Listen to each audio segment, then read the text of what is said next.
నేను చెప్పింది వేదం, నేను మాట్లాడింది శాసనం, ఎవరు నిలబడకూడదు ఎలక్షన్లో. ఆ? మా తాత రాజారెడ్డి చేసినాడు అట్లా, మా నాయన చేసినాడు వారక్కడ ఇట్లా. వార్డు మెంబర్గా ఓడిపోయిన సందర్భాన్ని 1970లో జరిగిన సందర్భాన్ని కూడా గుర్తు చేశారు. అవును. Yes yes yes yes that's a history. అది ఆ, ఎవరు నమ్మినా నమ్మకపోయినా ఒప్పుకోవాల్సిన చరిత్ర. అవును. కాకుంటే ఇతని యొక్క యాటిట్యూడ్ ఏంద్రా అంటే, ఒక చిన్నపాటి సామంతరాజు మాదిరి ఈ రాష్ట్రం నాకు నా సామ్రాజ్యం అని కళ్ళు నెత్తికెక్కి పోని ఓడిపోయిన సందర్భంలో ఒక హుందాతనంతో కూడుకున్న రాజకీయ నాయకుడిగా కాకుండా బూతులు తిట్టడం, అసలు సంబంధం లేని మాటలు మాట్లాడడం. నేను డిఐజీని మాట్లాడతాడు, వాడెవడో డిఐజీ అంట, వాడికి ఇక్కడికి ఏం పని? మరి నాయన లా అండ్ ఆర్డర్ కాపాడాల్సిన బాధ్యత డిఐజీది, పోలీసులు తిడుతున్నావు. మరి ఎవరు వస్తారు అక్కడికి? ఆ, ఆ? మరి ఎవరు ఉండాలి? కాకుండా ఇంకెవరు వస్తారు? ఆయన ఎవరు డిఎస్పీ అంట, నేను కాల్చి పడేస్తానని చెప్పాడంట. కాల్చి పడేస్తా అంటే నువ్వు పోలీసులు, నువ్వు పిచ్చ పిచ్చగా తాగి పోలీసులు చొక్కాలు పట్టుకోకపోతే కాల్చి పడేయకుండా నీకు ముద్దులు పెడతారా? ఆ? ఏం మాటలు నాకు అర్థం కాదు. పోనీ నిన్న ప్రెస్ మీట్ పెట్టావు, 1 గంట 20 నిమిషాలు మాట్లాడావు, దాంట్లో 40 నిమిషాలు చంద్రబాబు నాయుడు గారి బూతులు తిట్టేదానికే సరిపోయింది. మిగతా 20 నిమిషాలు లోకేష్ బాబుని తిట్టావు, మిగతా 20 నిమిషాలు పవన్ కళ్యాణ్ తిట్టావు. నువ్వు నీ సబ్జెక్ట్ ఏం మాట్లాడినావు? వచ్చినప్పుడల్లా ప్రెస్ మీట్ పెట్టడం, తిట్టడం, పోవటం. టోటల్ గా ఒకటైతే నిజం, is a part time politician, elected representative. నువ్వు అక్కడ ఉండి ప్రజల సమస్యల్ని విని ఏదో అసెంబ్లీలో మాట్లాడతాం అనుకుంటే అది కళ్ళగా మిగిలిపోయింది. వచ్చేది ఈ ఆర్గనైజ్డ్ మాస్ ఊరికెట్లా నమస్కారాలు పెట్టుకునేది. మొన్నటికి కూడా కానీ చూసినావా, మా అన్నని చూసి జనం ఎట్ట ఎరగబడినారు, మా అన్నకి ఎంత క్రేజ్ ఉందో, అన్నకి ఎప్పుడు తగ్గలేదు క్రేజ్. ఏంది క్రేజ్? నీ తొక్కలో క్రేజ్. నీ క్రేజ్ ఉంటే మొన్న పులివెందులో చూస్తే గేట్లు ఇరగొట్టుకొని తలుపులు బద్దలు కొట్టుకుని ఇళ్లలోకి వచ్చినారంట ఆయన చూసినకి. ఒరే అదే నిజమైతే పెట్లు ఓపెన్ చేసి నేను 600, ఈ రోజు 670 ఓట్లు కూడా పడలేదే. ఏమైనట్టు ఈ క్రేజు?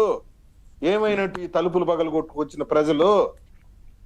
ఆ చెప్తున్నావు కదా, మీ సాక్షి ఛానల్లో డబ్బా కొడుతున్నావు కదా, అట్టే అన్నం చూసేదానికి తలుపులు పగల కొట్టుకుని బద్దలు కొట్టుకుని దూకినారంట.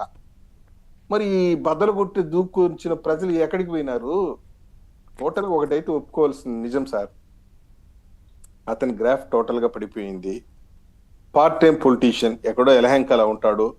ఆయన ఇక్కడ రావాలంటే ఎవరో ఒకరు చచ్చిపోవాలా, లేదా పెళ్ళో పేరంటమో జరగాల, రావాలా. ఆ పెళ్లిళ్ళకు సావులకు పోయి ఒకే రకమైనటువంటి చిరునవ్వులు చిందించాలా.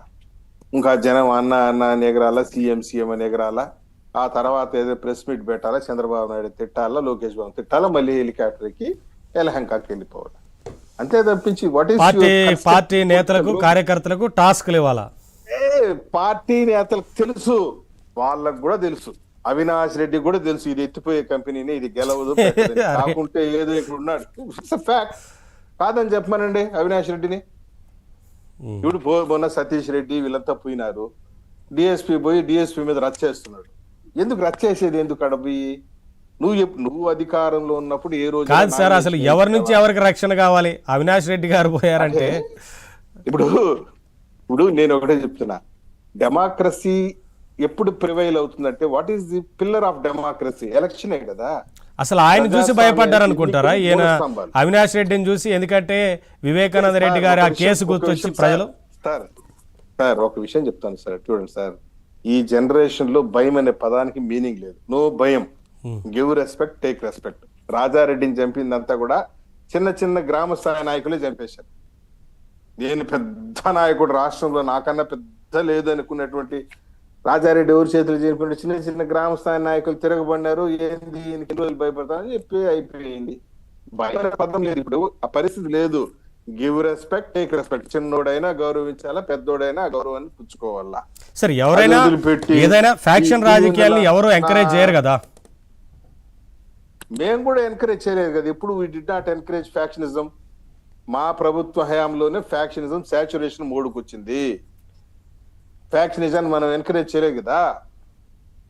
ఈరోజు ఒకటి చెప్తాను సార్, నామినేషన్లే వేయనీయకుండా అడ్డుకొని ఉంటే ఏం చేసి ఉంటారు చెప్పండి? మా చేత కదా, చెప్పండి. వేసిన నామినేషన్లన్నీ డిస్క్వాలిఫై చేశాడు భార్య, ఏమవుతుంది? కాసేపు ప్రెస్ మీట్ పెట్టి ఏడుస్తావు, అరుస్తావు, గగ్గోలు పెడతావు, గావు కేకలు పెడతావు. నిన్న పెట్టావు కదా గావు కేక, ఆ విధంగా పెట్టబోతావు, అరుస్తావు. కాకుంటే ఈ రోజు హైకోర్టులో ఉదయాన్నే లంచ్ మోషన్ ఇచ్చాడు. ఏంది? ఎలక్షన్ స్టాప్ చేయాలంట, కౌంటింగ్ స్టాప్ చేసి పెట్టేయాలంట, మళ్ళీ రీపోలింగ్ కేంద్ర బలగాలు ఢిల్లీ నుండి రావాలంట, వాళ్ళ సమక్షంలో ఎన్నికలు జరిపితే మేము ఒప్పుకుంటాం అంటే నువ్వు బుద్ధి పుట్టినప్పుడంతా రీపోలింగ్ జరిపిస్తారా? నీ బుద్ధి పుట్టినప్పుడు ఎలక్షన్ జరిపిస్తారా? నువ్వు ఉన్నప్పుడు అట్టే జరిపించినావా? రాష్ట్ర వ్యాప్తంగా 650 పైచిలకు జెడ్పీటీసీలు ఉంటే 600 యునానిమస్ చేయించుకున్నావు కదా, 600 యునానిమసే కదా. ఎంపీటీసీలు నీ సొంత కడప జిల్లాలో 80% ఎంపీటీసీలు యునానిమసే కదా.